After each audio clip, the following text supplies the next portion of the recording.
Hello, recently I interviewed Fiona Chapman and we talked about her blog and how she generates an income from her blog, copywriting, and freelance writing. There's a few other things in there as well thrown in. Let's head over to the interview and check it out.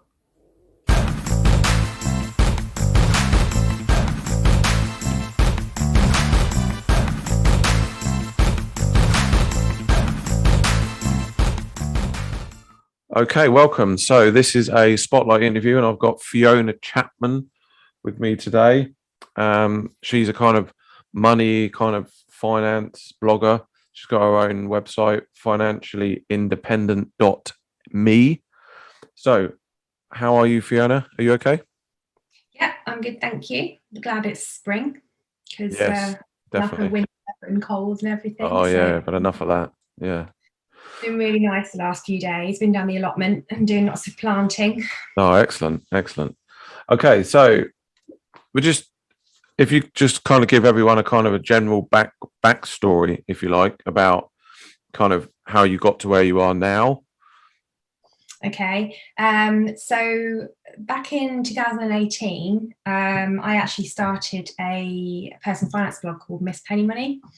And that was originally to document a journey out of debt.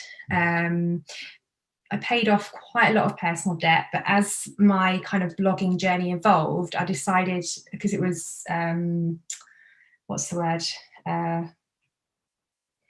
I was hiding behind like an avatar type thing. Can't Yeah, remember yeah, what I know. Yeah, yeah. and I decided that I wanted to be kind of more authentic to me, because I've always had, like back in 2005, I can remember when I actually first started blogging. I used to try and create my own websites with HTML, but didn't have a clue what I was doing. Mm, But I was always like, I want to make money online. I'm pretty certain it's possible. And it's kind of been like a learning journey. I've always wanted to write as well, and obviously that's what I do for a living now.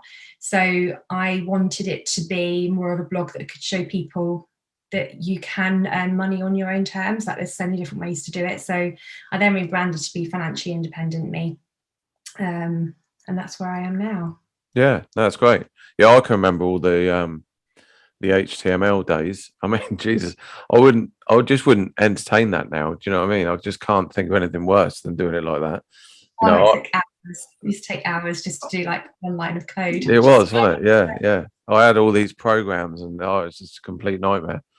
But yeah, and then Word. I guess it's WordPress. You use WordPress now. Is that the kind yeah, of yeah? That seems to be the sort of platform of choice, doesn't it? These days, there's so much diversity with it, and you can make some great sites with it.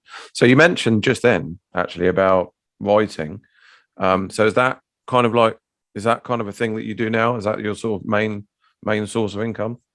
that's my thing. Yeah, I've always wanted to be a writer. In fact, in 2012, I left full-time employment to bring up my children. I had one baby at the time, because it was basically costing me too much in childcare, and I wasn't enjoying my job. And she was really little. I found it really, really hard, and I couldn't go part-time because I didn't have the opportunity there. So we took a Mm, pay cut. Basically, I lost my mm, salary, so I could stay and be a stay-at-home mum.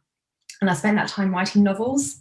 I haven't actually had any of them published, but that's more fear than anything else. I've only ever submitted it to publishers like 3 times, and they all rejected. So I was like, I'm not doing this anymore. oh wow. Um, yeah, so I did that for a few years, and then I did a marketing qualification in 2016, I think it was. I got Mhm. CIM qualified, and it's just kind of evolved from there, really, because I've always wanted to be able to earn money from writing. I've had articles published in magazines, um, but it was copywriting that I wanted to get into. Yeah. So alongside that, I obviously was doing the blog Financially Independent Me. I was actually going somewhere with that before the pandemic hit, so I was getting sponsored posts, um, earning money through affiliate marketing, Mhm. things like that. Quite a good following on Instagram. But then when the pandemic hit, it kind of like knocked me sideways. I don't do very well if I can't be consistent. That's something that I do struggle with. Right. So when I took this copywriting course in 2000, I think it was 2017, I'd kind of put that on hold. And then during the pandemic, I kind of picked it up again. Hmm. And I think one of the things that you'd asked me was did I teach myself Yeah, copywriting? that's right. Yeah. Quite a lot of books around writing copy. Mm-hmm. But I think it's something that, yes, you can learn it by reading it in books, but you need a kind of guidance because there's so many different mediums to write, like things like press releases, web pages, email marketing, print media, like adverts, Facebook ads and everything. And although like the basic principles are the same when it comes to copywriting, there's so many different types of copy that you can write, whether it be like a long form sales page or like a really small like banner ad on a website or something like that. There's a lot to learn. So yeah, I took a course and kind of just put myself out there last year on Instagram. I've now got a kind of a marketing like strategy going for myself now, but last year I literally just posted out on Instagram. I was like, this is me, this is what I do. And I got my first client that way, which was great. That's brilliant. So, yeah. That's brilliant. I mean, yeah, copy's huge, isn't it? I mean, that's a whole kind of, that is a, we could talk about that pretty much, in itself. I mean, I've kind of studied it a bit. I'm by no means claim to be an expert in copywriting, and I highly respect the people that do it. I've got a really good friend of mine that does it, and he studied it for a living, and he writes lots and lots of it. And like you probably you'll know this, it's one of those things that you can't put a price on it really, because if it converts, if you're writing copy for like a multi-million-dollar company, and your copy is, perhaps getting them an extra 10 or 20% in terms of sales, then, they're going to pay a pretty premium, aren't they, for that sort of thing? Yeah, definitely.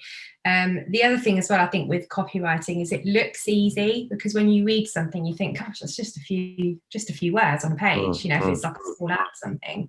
But there's so much that goes into it because you have to not only obviously come up with the concept of what it is that you're selling, but you need to do your research into your persona, so the people that you're selling to. You need to know exactly what drives them, so there's a lot of research kind of around that, and the psychology around it, and then you need to get to know the brand voice as well.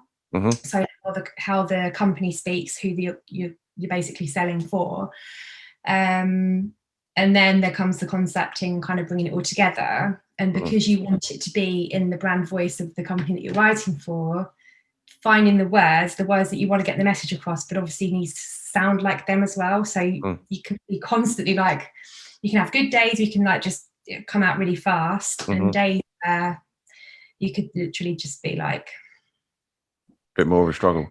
It doesn't come. Like, those days you just have to take yourself off for a walk and kind of when you write. So for example, if we were going to say like traditional sales copy that we see on the internet for like a digital product, for example, you get that I get that feeling now. This is because we're kind of in the industry a little bit and you kind of know it. And I think that sometimes once I've seen a sales page, I've seen 1,000 sales pages. Do you know what I mean? There's always that headline, sub-headline, scarce, like FOMO. Do you know what I mean? A bit of fear, and then the kind of benefits, and and it's kind of structured the same. Do you kind of do that when you build, for example, if you're writing some sales copy, do you kind of have a sort of a structure that you always follow? Do you know what I mean? Or does it change depending on, it does change depending on what you're writing. Like a sales page, for example, as you mentioned, you want to have like the most important information there to catch the eye. Yeah. If it's long form sales page, then you're going to want like additional subheadings and stuff to keep people reading. But interestingly, other types of copy would be in reverse. So you're like basically waiting to get to the punchline. I suppose like an advertorial or something like that. Yeah. You keep people reading because you're trying to get the interest. They kind of have to keep reading to find out what happens. But generally with most sales copy, it's kind of like the most important stuff at the top, like you say, because people don't have time to read and they just want to get like the most important information. They want to be able to see it, and just scroll down to the bottom and see, what is it? What are you trying to say to me? And that's when you need to get your, as we call, a call to action. Call to action, right? Yeah. Yeah. Okay. Yeah, that's great then. Okay, that's some really really useful points there. Do you think then, before we kind of move on, we'll kind of just stay on that topic for a bit longer. Do you think though that, because I've sort of got this opinion now that things tend to be moving more towards kind of video now, and I know that the written word is hugely powerful. But do you think that there'll ever be kind of a full shift, or do you still believe that there'll always be need for, you know what I mean, the sort of traditional, the written kind of copy? Yeah, I do still think that. I think there's always going to be a need for written copy, because even if it's a video, you can still write a video script. Yeah, sure. Yeah. Kind of sales, because you could have like a coach or something that wants to sell something and they want to do it as a video. They still need that structure there. But I mean, ads and stuff, people are still going to be, I don't know about you, but I personally don't like videos. I get loads of them come up in my feed and I think I don't want to watch that. It's kind of like, it's my escapism. And if I've got lots of other people in the room, I've usually got my phone muted anyway. So if there's no captions, I don't know what's happening in the video, and I'd rather just read something. Yeah, I don't know.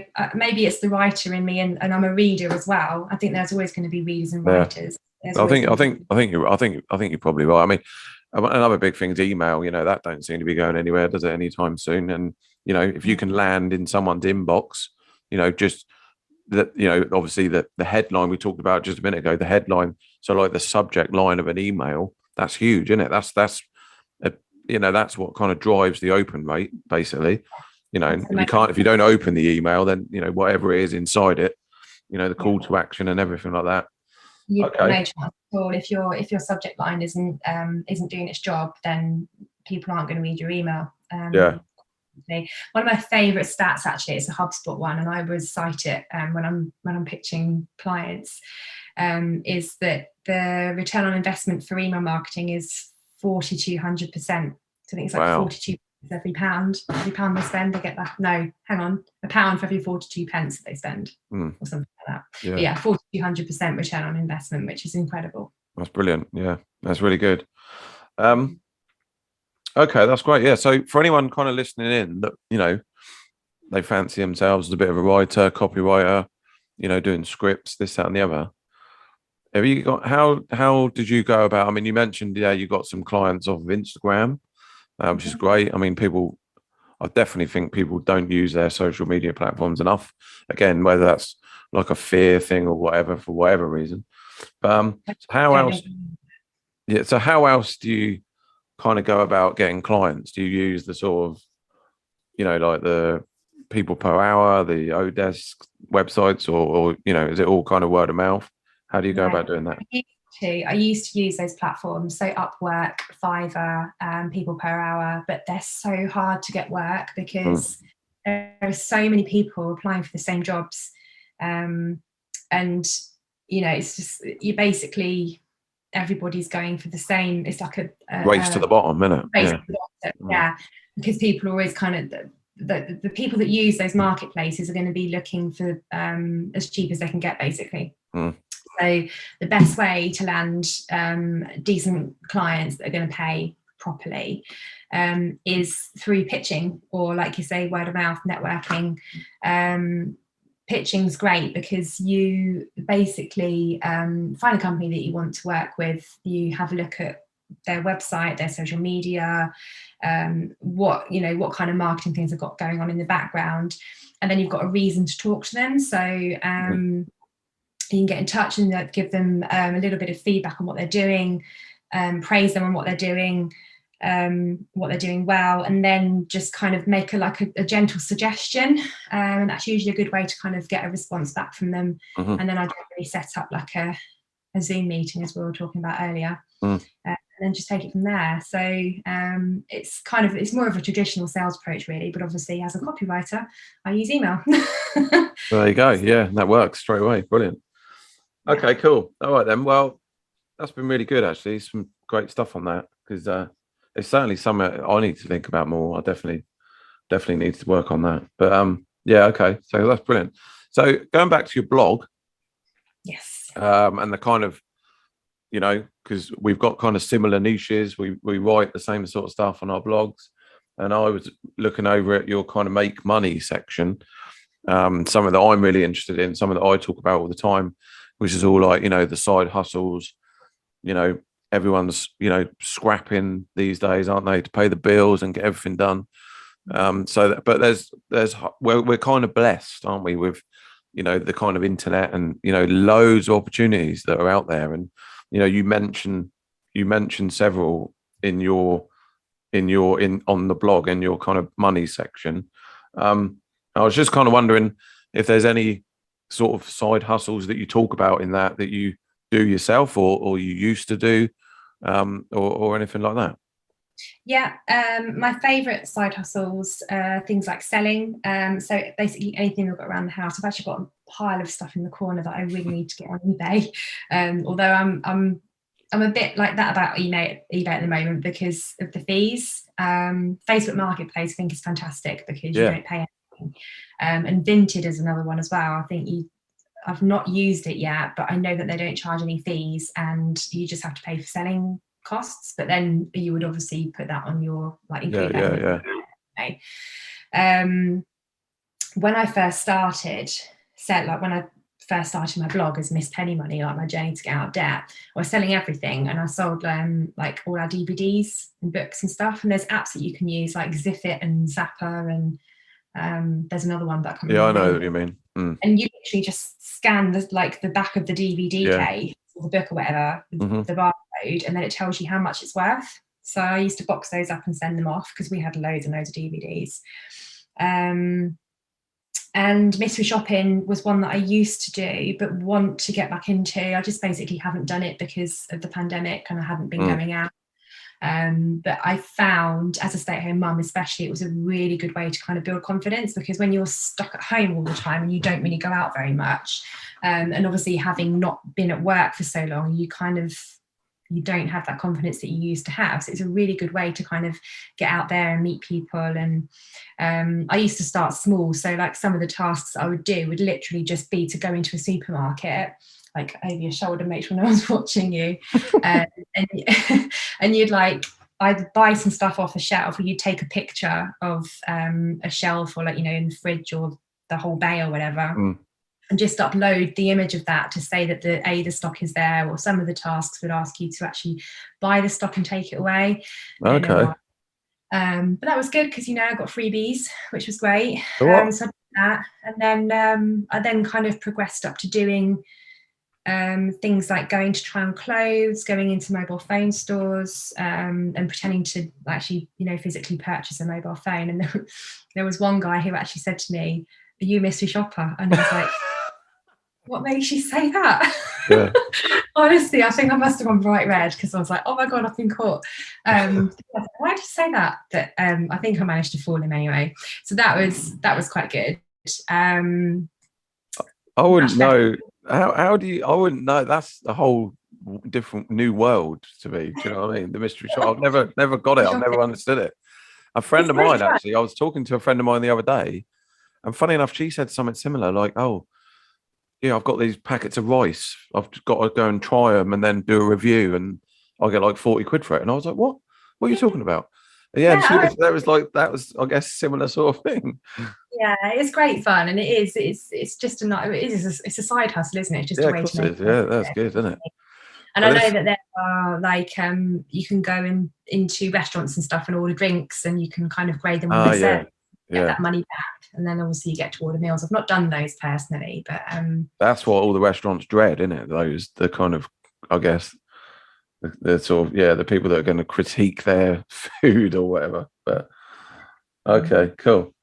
Another one on there, which is a bit of a sort of an old favorite, I think, among kind of, actually, it does seem to be, because your kind of blog is kind of geared up towards, financially independent women.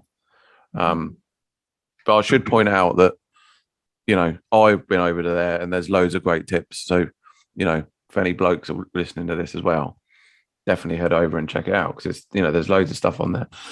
And one of the ones which a lot of the kind of mums and, stay-at-home mums and people that are trying to kind of carve out a sort of, self-employed lifestyle, they do go down the matched betting game, don't they? Did you have a little dabble at that? I did, yeah. I really enjoyed doing that. I didn't earn a huge amount of money. I know that some other bloggers have done, but I think that was probably because I started a small pot. I've read loads of tips where they say, like, the bigger the pot, obviously the more money you can put down and things like that. I've always been like a massive, like, I'm really against gambling. So that's why I think match betting is so good, because obviously it's not gambling. Just being able to use the bookies' free bets to make a profit. And although you're not winning kind of like huge amounts at a time, but it only takes like sort of 10 minutes, 5-10 minutes to do this one bet, and then you can get sort of like 7-8 quid per bet. And obviously then it builds up, and then you get the bigger ones with the bigger offers, like 40. I can't even remember because it's a couple of years ago now since I've done it. But there's loads, isn't there? Yeah, you can. I mean, there are people that are earning sort of £300-400 a month, and then there's that's just part time. So doing like sort of over £1,000-2,000 a month, which I think is absolutely incredible. Yeah, that's mad. I never could. I believe it, but I could never get my head around how they could get that high, because all my accounts got shut down. I'd done it, and I made, I don't know, a couple of thousand, and I lost all my bookies, everything. You know what I mean? I didn't get any more offers, and I was just thinking, how the hell do they keep doing it when they've got? I know, yeah, the gubbing. That didn't happen to me, I think, because I kind of because I was taking more interest in doing the blogging.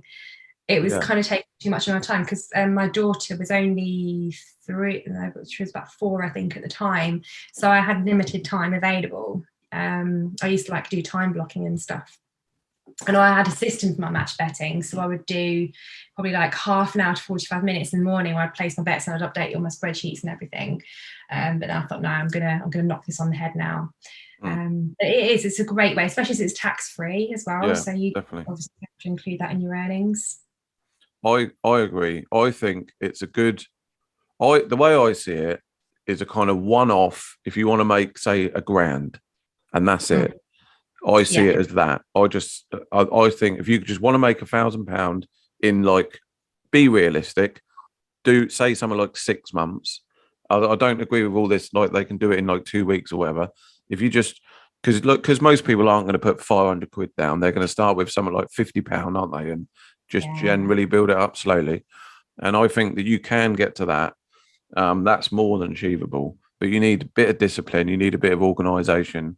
You definitely need, some basic Excel skills with all your logins and passwords and everything like that. But, it can be done. And I understand people's fears, because it is a bit, if you've never placed a bet before, you're going into a bookie and this, that, and the other online and doing it all, it can be a bit daunting. But I think once you've done half a dozen, like you say, it does become, something that you can do, and you can just do 10-20 minutes a day. And I think I was a bit like you. I'd done it, and then it kind of lost interest, really. And then I don't get me wrong, it works 100%. It's not a scam. It's absolutely fine.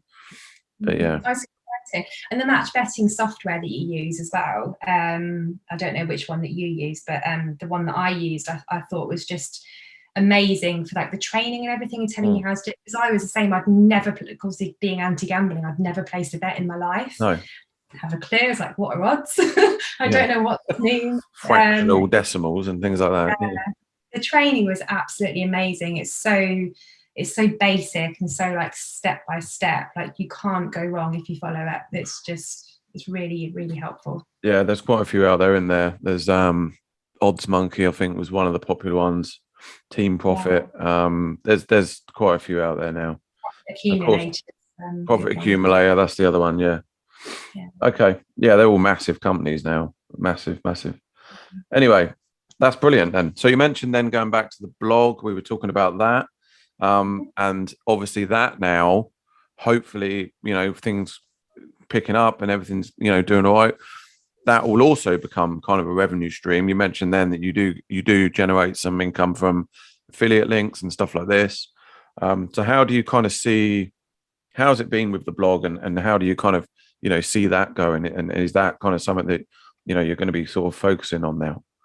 Absolutely, yeah. I basically have half my week dedicated to the blog, and then the other half a week dedicated to my copywriting clients, because I've always wanted to have my own business. So I've got two. It's a bit much, really, like trying to manage a family in a house as well. But I think the best thing about blogging is it's that freedom of being your own boss. So you get to choose what you're publishing, you get to choose which brand you represent, and you control absolutely everything. There's nobody telling you you must do this and you must do that. And it's essentially it's a publishing platform. So yeah, I, like you mentioned before, have been earning some money through affiliate sales recently, and I think I mentioned before that if you can be consistent and persistent with something, then obviously you're going to start making money with it. And while we had the pandemic and I wasn't doing anything at all with my blog, I'm quite surprised I was still earning a little bit of affiliate income in the background, and that was purely through SEO. I took an SEO course because I've always been quite fascinated with it. I took an SEO course in March last year, and my top performing post is the top 17 side hustles UK 2022 or something like that. And that actually, interestingly, you mentioned about there being quite a lot of content on there for men, not just women. I think I looked at my stats earlier, and there was it was basically more men visiting the site than women for this search side hustles. So that's quite interesting. But I'm kind of full steam ahead this year now that the restrictions have been lifted and there's no more school closures. That's it. I've got a time to Oh, you have to definitely keep that up. That's amazing. You really should. I mean, I love writing on the blog. I don't claim to be a writer at all. But I love writing on my blog. Do you know what I mean? I love it because, and exactly for those reasons that you highlighted. Then there's no one to tell me what I can and can't publish. I'm to a degree, and yeah, and it's interesting, isn't it? I mean, I'm a bit of a geek as well when it comes to sort of numbers and stats, and I quite like publishing stuff and then going back over it in like a couple of months and later, and then sort of seeing what the trends are and who picked up on what, and some things just die, don't they? They never take off. Some things kind of sit in the sort of sandbox of Google for like 6 months, and then all of a sudden they take off, and it's like wow. And it's quite interesting sort of figuring all that out, but it's a minefield, isn't it? The SEO, I try not to write for SEO because I always think that there's a human reader at the other end of the screen, but you do definitely have to be conscious of it, I think, because it's quite painful. I see it's definitely an 80-20 rule as well, and that kind of applies to a lot of stuff, doesn't it? Especially in the online world. But I look at my blog posts, and 20% of them almost certainly bring all the traffic in of the whole blog. And it's just trying to find that angle and just write more of those ones. Do you know what I mean? Yeah, exactly. I think SEO is just completely fascinating. And I think that the biggest key with that, although keywords are like a huge thing, it's making sure that you are writing for the humans and not just the search engines. So that's not just kind of constantly using the same keywords, but using like synonyms, like different phrases, like around that kind of keyword. Because Google will pick up on that. If you're hitting that main keyword, it will pick up on that. Provided your blog is kind of about the topic that you're talking about. I mean, at the end of the day, people want to read something interesting. I want to read something that sounds robotic. And I hate all those, there's talk like all these AI bots now and spin bots and stuff like that.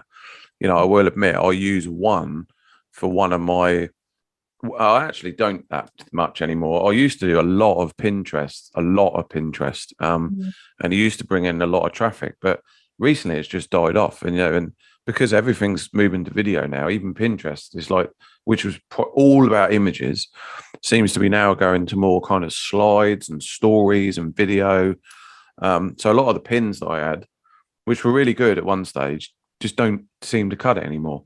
So I used to try and do all the, spin the descriptions and everything like this. And when you do it on one of them, AI bots, it's like you can just tell it's not a human that's wrote it. It's ridiculous, that you have to basically rewrite it all anyway. So it's almost pointless. Yeah. But yeah, okay, that's great. So what about blogging? Brilliant. We've both got a big passion for that. Would you still encourage people to get into blogging? Do you still think that there's room for it, in 2022 going ahead? 100%, yeah. I really do. I know we touched on affiliate marketing before. I mean, it's something really simple. If you can combine affiliate marketing with obviously a knack for writing copy to get people to do what you want, what you're hoping that they're going to do, which is purchase something, then it can bring money in. And combining that with SEO as well. If you've got people coming into your website through the search engines, they're obviously looking for that in the first place, and then you can use affiliate links to monetize your blog. And there's sponsored posts as well. There's brands out there that want to be promoted as well, so that's another way to earn it. And then again, with SEO, if you've got a huge amount of traffic, then you could get approved. I'm not there yet, but it's one of my goals. You can get approved for Mediavine, and Mediavine kind of place all the ads, and then obviously you get revenue per what's it called, impression, page impressions, every 1,000 or views or something in it. Yeah. So every time somebody sees an ad, you earn something from that. So obviously the more visitors you've got, the more you can earn. Like I said earlier, it's a publishing platform. It's like, years ago, well, they probably still do now, but companies pay to advertise in a magazine. Now companies pay to advertise on websites. There's always going to be content for people to read, and there's always going to be publishing platforms for people. Absolutely. I think a tip you just mentioned then about affiliate marketing. I sell affiliate products on my blog, and one post is completely hands off now. I don't do anything, and it brings in sales. I think every month there's something that comes from that post. So, and the one of the things I think that's really important behind affiliate marketing, especially when you do it on a blog, is that you actually use the stuff. So the products that I sell, I'm massive fans of, and I use them all the time, and I talk about them all the time. So I'm happy to talk about them all the time and promote them all the time because I'm using them. Do you know what I mean? And where I've used them for like so long, you kind of know the ins and outs of it. So you can just share tricks and tips about the certain products and this, that, and the other. And if you wanted to, like you talked about SEO, then you could probably spin off, 10, 15, 20 different posts just off of that one thing, but just done subtly differently. Do you know what I mean? Like a sort of different angle. Different search term. Yeah. So I'm a massive fan of things like that. Affiliate marketing, especially the kind of hands-off stuff. And this is not me kind of pushing it out on an email. Like you said, this is something that once it's written and it's ranking, it can literally generate sales, can't it? Just for as long as it's on the search engine. Yeah. Yeah. Okay, that's brilliant. So yeah, some really good stuff there. So I think we'll kind of wrap up really. Notification. I think we're kind of, was that yours or mine? I think we're kind of wrap up. And but what I always like to do with any interviews and stuff like this, either on the written ones or on the video ones, is if we can kind of end with like a tip. So for people that are looking at this and they're thinking, actually, I fancy myself as a bit of a copywriter, or I fancy myself as, I could write a blog. What would kind of be your sort of number one tip for people looking to get started? It depends what they want to get started on, really. If they want to get started on making money, then I would really recommend starting small like I did. I think one of your questions to me, John, was the other day was like if people didn't have like the confidence or a little bit worried about starting. Earlier, I started selling DVDs, for example. and then I progressed up to selling on marketplace, and then I progressed to mystery shopping, and I did match betting, and then it kind of like, the more you do, the more you grow your confidence. If somebody wants to get started in copywriting, for example, if you've never written before, I was having a conversation with a lady earlier on Instagram, actually, and she said, you know, how do you get started in freelance writing? So I said, well, what specifically did you want to get involved in? So she said, well, I've always really liked writing fiction. So I said, start with some short stories. It's not going to be an instant earner. She's not going to be able to earn money from writing short stories straight away. It's like anything, you know, you have to start from the bottom and work your way up. But she's already done creative writing courses, and she loves reading, so she's got that foundation there. And so I said, you know, once you've written a couple, you can start submitting to magazines. So, you know, magazines actually pay you to publish short stories or enter competitions. And, you know, you could do something like, if you wanted to start a blog and wanted to combine that with fiction writing, you could build up a following, use social media as well, build up a following, get a fan base going. And then obviously if you've got lots of traffic coming, then again, you can look to monetize that. So there's just so many different ways. I think my biggest tip is just start small, start from the beginning. You probably have huge ideas, but the biggest thing for me is definitely be consistent, and don't kind of like do what I do, which is idea, and then just get massively overwhelmed because you just start. Absolutely. Consistency, small steps, showing up daily. They're the three things. Yeah, I'll preach a lot of that as well. Okay, that's brilliant. Yeah, absolutely brilliant. Great way to end it. So I want to just say thanks very much, and I wish you all the best. So your blog again is financiallyindependent.me. Head over and check it out. We'll link all the socials and everything down below. So thanks very much, and I wish you all the best. Brilliant. Thanks so much for having me, John.